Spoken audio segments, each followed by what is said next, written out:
Hello, Year 6. My name's Mrs. Farrell and I'm one of the English teachers at Heath Lane Academy. It's lovely to be able to be given the opportunity to talk to you, even if we can't see you directly at the moment. This first slide that you'll see before you is just a little way to introduce you to the staff that are in the English department, and so you can put faces to names. So you'll see there's a picture of myself, Mrs. Farrell, not very flattering, I'm afraid. Then you have Miss Chapman, who is our second in department. You have Miss Beach, who is one of our English teachers. You have Mrs. Knowles, another English teacher. And then you have Mrs. Curtis, who is the Director of Learning for English and Languages. So you'll see her around the English corridor, but also you might be taught French by her. So what I want to introduce during these lessons is what you will need to know ready for Year 7 when you start with us in September, and to look at this as a way of giving you some information about some of the skills that we use in Year 7 English, things that will help develop towards your GCSEs when you get there, and some of the ways that we work at Heath Lane in our English lessons. So when you first start in September, we will be studying Homer's The Odyssey. Now, this is an epic poem written by Homer in ancient Greece. So it's a long, long time ago. And we study this and we look at the story. However, before we start to look at the Odyssey, we need to understand the story, the Iliad, written by Homer, which was written before the Odyssey, and a lot of the story and the ideas that come in the Iliad influence the story of the Odyssey. So this first lesson is going to be a summary of what the Iliad is all about, how it all began, and then how it links to the Odyssey that you will be studying in Year 7. Okay, Year 6, nearly to be Year 7.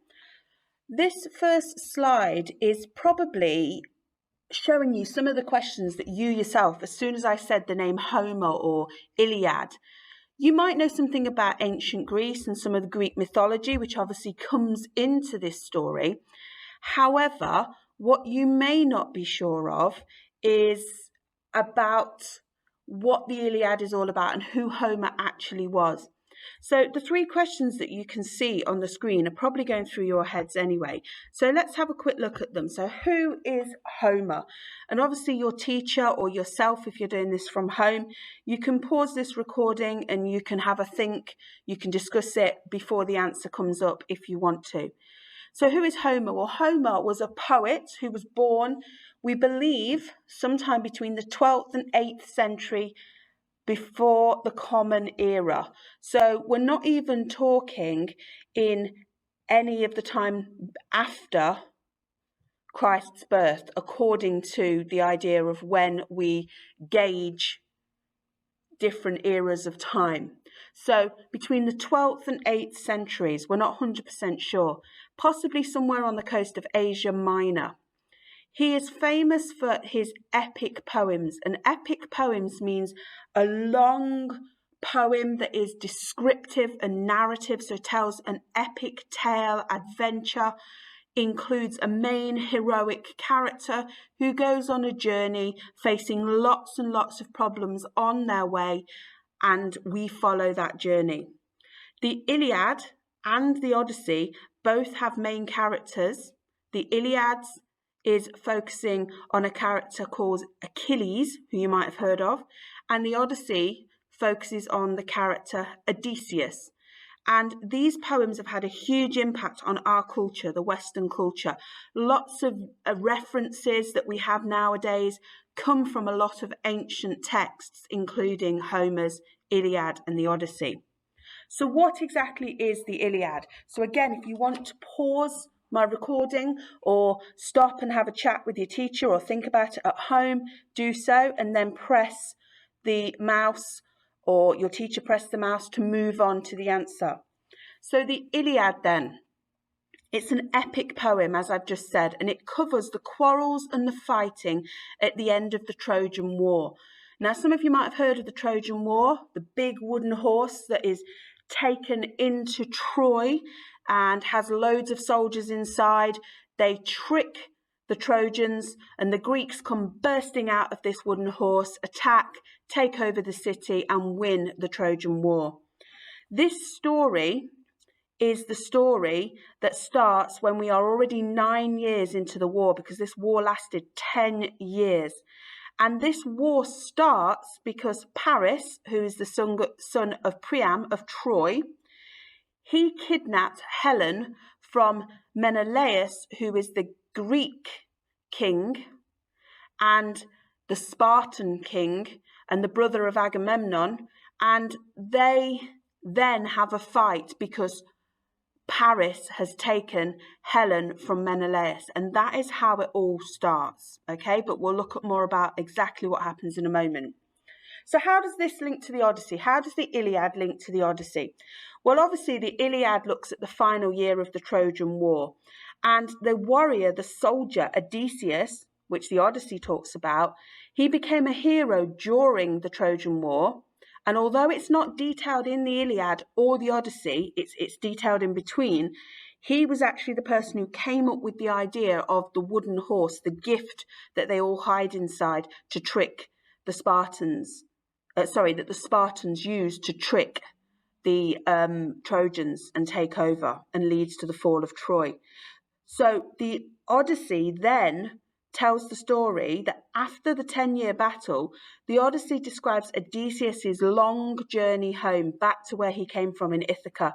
And it focuses on his wife and his son back at home, how they've coped with it, missing him, how he struggles to get home because the gods play a part, and the Poseidon sets a storm on him, and then we get Calypso not letting him go from an island. We get three-headed monsters, we have sea monsters, we have Cyclops. All of these have an impact upon why Odysseus can't get home. So the two epic poems link because they're both related to the Trojan War. One tells the story of the last year of the Trojan War, particularly focusing on the character of Achilles. And then the Odyssey, which you'll study when you start in year 7, looks at Odysseus, the warrior who came up with the Trojan horse idea, and his long, perilous journey home. Okay, so hopefully what I've been saying has made sense so far, and I know it's really weird doing it remotely like this, but we will go over some of this before you start the Odyssey when you come back in year 7. So this is just a way to try and bridge that gap. So how does it all start? How does the Trojan War begin? Well, it all starts with this idea of divine intervention. Divine meaning God-given. So the gods in ancient Greece were the people that were prayed to, were worshipped, and supposedly made decisions about how the humans on earth should live. So when they should be punished, when they should be rewarded. Different areas within the Greek Empire would have different gods that would be worshipped.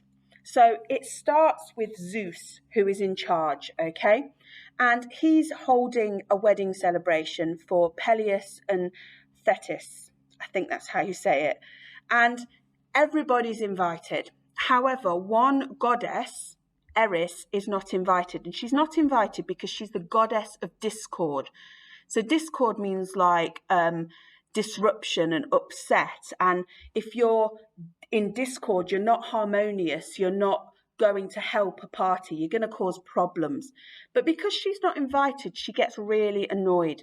So as an act of retaliation, what she does is she throws a golden apple, which you can see on the slide there, into the party as an act of jealousy and annoyance.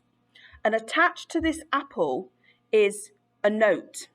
And on this note, it's claiming who is the most beautiful goddess, who is the fairest of the goddesses. So all of the other goddesses start to fight over who is supposedly the best. So to try and stop this, Zeus asks Paris of Troy to decide which one out of Aphrodite, Athena, and Hera is actually the fairest, according to this note on the apple that's been thrown into the party. So Paris of Troy, supposed to be a fair and wise person, has to choose from the following. So he has to choose from Athena, who says she will promise wisdom and skill in battle. Hera, she says that she will make Paris the king of Europe and Asia Minor. And then Aphrodite, she says that she will give Paris the love of the world's most beautiful woman, Helen of Sparta. The problem is, Helen is already married to Menelaus of Sparta. However, we see that Paris chooses Aphrodite. He wants the love of the most beautiful woman, Helen of Sparta. And as a result, this is what starts the Trojan War. The fact that Aphrodite promises Paris the love of Helen of Sparta. He takes her. He is given and ordered to take her by Aphrodite. This causes Menelaus, who is a Spartan, a Greek, to obviously want to start fighting against the Trojans and Paris of Troy. And that's how the Trojan War begins. So now you know how the Trojan War began. What we need to look at is who is on each side. So we have Menelaus of Sparta, who was married to Helen of Sparta, and you'll see a picture of her in the middle there. He was adamant that Paris couldn't have his wife, so he wants to start a fight. The goddess Aphrodite, though, was obviously promised her to Paris of Troy, who is the king of Priam in Troy. And so he says, I've been told by the goddess that I can have this woman. So a goddess's wishes and orders would be very powerful and should be obeyed. Now, Helen is stuck in the middle of this, and it is an old idiom, an old saying, that Helen is supposed to be the face that launched 1,000 ships. Because she was so beautiful, so fair, and admired by so many, she is the reason. I mean, it's not her fault, but she seems to be suggested that it's her fault for being so beautiful, that causes 1,000 ships to go off to battle, to go to sea, to start fighting each other. So on the Spartan side, the Greeks, we have Menelaus, and we also have Achilles, who will be one of our main characters.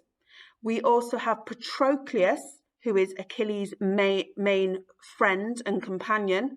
Then on the Trojan side, the main characters, we have Paris of Troy, we have his brother Hector, and then we also have, again, which causes the war to last so much longer, and ultimately the thing that started it, we have different gods who are siding with different sides and helping the Greeks or the Trojans, and because they help either side, it makes the battle last longer. So that divine intervention from the gods, almost fighting amongst themselves, makes the battle on earth last even longer. Okay, so hopefully you now understand how the Trojan War began, with the idea that Helen originally, that beautiful fair maiden who was given by Aphrodite to Paris of Troy, even though she was already married to Menelaus of Sparta, was the cause or in the middle of this battle. So as a result of this, the Trojan War begins, and the Trojan War lasts 10 years. So the Iliad, that epic poem, remember, it actually takes place in the final year of the Trojan War. So they've been fighting on and off with the gods getting involved. You'll see Apollo on this slide, for example. And previously, you had obviously the gods causing all the problems. You have two key gods or one goddess who helps each side. And Apollo tends to help the side of the Trojans, so Paris and Hector. And then you have Athena, who helps with the Spartan side, the Greek side, and helps Achilles and Patroclus. And she also helps later in the Odyssey. She helps Odysseus a lot as well. So what happens in this final year? So the story of the Iliad focuses on Agamemnon to begin with. And Agamemnon has got one of the Trojan people captive. So Chryseis, which is Apollo, the god Apollo's, his priest's daughter. So this makes the god Apollo really angry. And so as a result, he punishes the Greeks because Agamemnon, as a Greek, is getting punished. Achilles, as another soldier who actually serves under Agamemnon, he doesn't really agree with Agamemnon for keeping Chryseis captive. And so that the Greeks don't get punished anymore, Achilles forces Agamemnon to release her. So there's a bit of an internal battle going on between the Greeks as well, a bit of a civil war almost, with that divine intervention of Apollo again. And as a result, Agamemnon dislikes Achilles even more. And so what he does to get back is he takes Briseis. He dishonors Achilles and he takes his prize that Achilles had won for being so amazing during the war so far. I know it sounds odd that a prize is a person, and particularly a woman, but that was typical of the period of time. Women didn't really have much say in anything. So Achilles and Agamemnon are fighting, and as a result, Achilles says, okay, I won't fight for you anymore. I'm not going to serve under you as my leader, Agamemnon, because you've taken Briseis off me. You've dishonored me in front of everybody else, so I refuse to fight for the Greeks.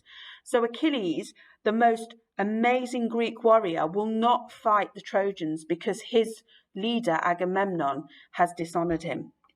So what happens then is that Achilles' best friend, Patroclus, is like, please fight, come on, we need you to lead us, we need your help. And Achilles is like, no, I'm not going to do it. Patroclus really tries, and he begs people, including asking people to ask the gods to help. So Zeus intervenes, tries to help. The gods get involved again. Eventually, Patroclus decides to disguise himself as Achilles and put Achilles' armor on to defend his friend's honor. So he leads an attack against Hector and Troy. And Hector of Troy is Paris's brother. And once again, Apollo gets involved because he doesn't like the Greeks. So he gets involved as well. And as a result, Patroclus, Achilles' best friend, is killed whilst dressed in his armor. This makes Achilles decide that he needs revenge and retribution for his best friend's death. So this causes Achilles to get back involved with the Trojan War, and he wants revenge. So he is out to kill Hector. So we've had the apple thrown in, which started all of this. Aphrodite promising Helen of Troy to Paris. That launched 1,000 ships. Remember the battleships going off. Then we have in the final year of the Trojan War, Achilles and Agamemnon having their disagreement, Achilles refusing to fight, Patroclus fighting on his behalf to defend his honor and resulting in his best friend's death.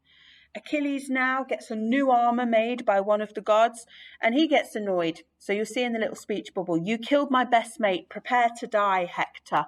And he ends up going on a killing spree, and he kills lots and lots of people from Troy, the Trojans that are fighting against the Greeks.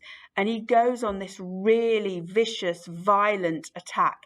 He kills Hector, and he has constant help from the goddess Athena. She helps him and says, I'll help you by tricking Hector.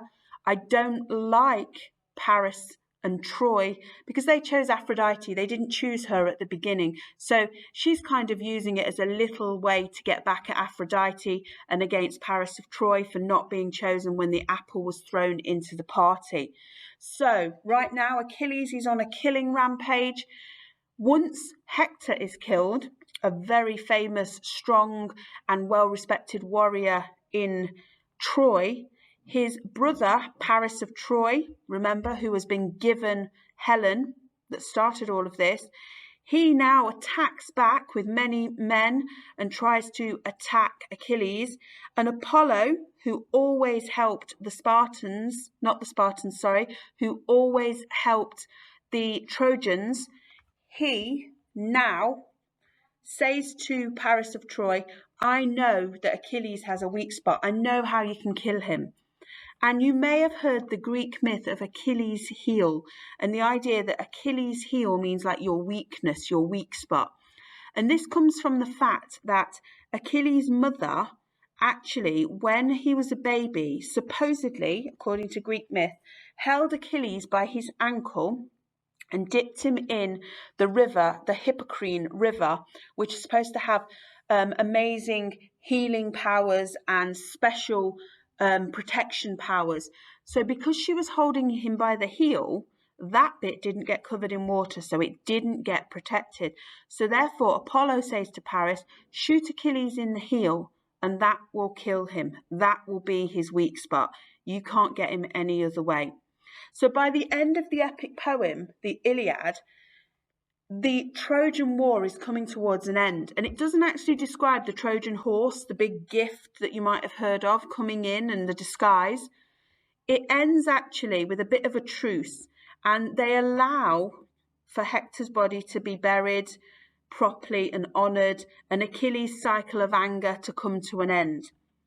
But this is only the beginning, because then you get the fall of Troy, and then you get what you're going to study in year 7, which is the Odyssey, and we follow Odysseus's journey, which we'll take a quick look at on the next slide before I set you a little task. Right, so the story of the Iliad has actually come to its conclusion with Achilles' death and Hector's body being buried, and that is the end of the Iliad. However, our story leading into the Odyssey, we need to know this basic information that's on the slide. So at the end of the 10 Years' War, the thing that actually finishes off the war is the idea that Odysseus of Ithaca is called upon by Agamemnon, so the Greek warrior, to come up with a plan to defend the Greeks and to fight against the Trojans. And it's Odysseus that comes up with the Trojan horse. So they create the idea of the Trojan horse. All the Greeks hide inside it. They go into Troy in disguise and then break out of the horse, and obviously the fall of Troy occurs. They attack and kill loads of people, leading to the final fall of Troy. That leads us on to Odysseus and his journey home, which, believe it or not, takes another 10 years. So the story of the Odyssey is when Odysseus is trying to get home, and he needs a lot of help from Athena. We find out what's going on at home with Telemachus, his son, and his wife Penelope, how people are treating her and his son, and that actually Odysseus faces lots of monsters, and he actually has to fight lots of people to get home back to Ithaca, and that's the story. Okay, year 6. You should hopefully now have an overview from my explanation of what caused the Trojan War, how certain people were involved, how it came to an end, and obviously how it links to what you're going to be studying next year, the Odyssey. You also have a little bit of information about what an epic poem is. Remember that epic poem is the idea of it tells an adventure of a hero who goes into battle, who is worshipped, who is admired, and it's their journey on that particular in that particular epic poem. So the Iliad following Achilles and his downfall and his anger. Then you have Odysseus in the Odyssey and his journey trying to get back home after the Trojan War.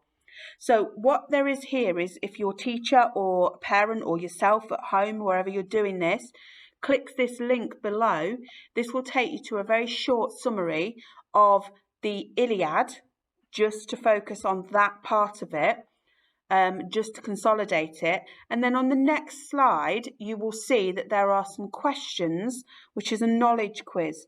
I've also attached and sent to your teachers a paper copy so you can get those printed out and write on them directly. Remember to write your answers in full sentences.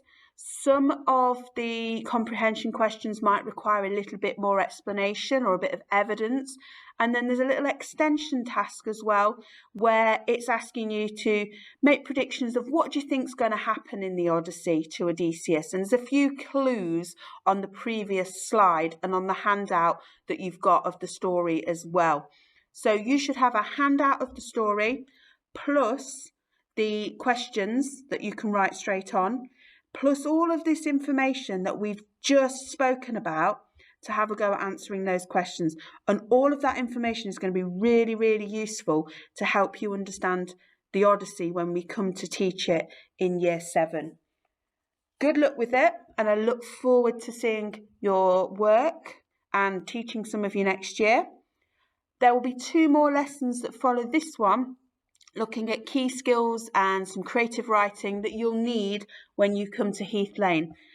Have a go at the questions and good luck.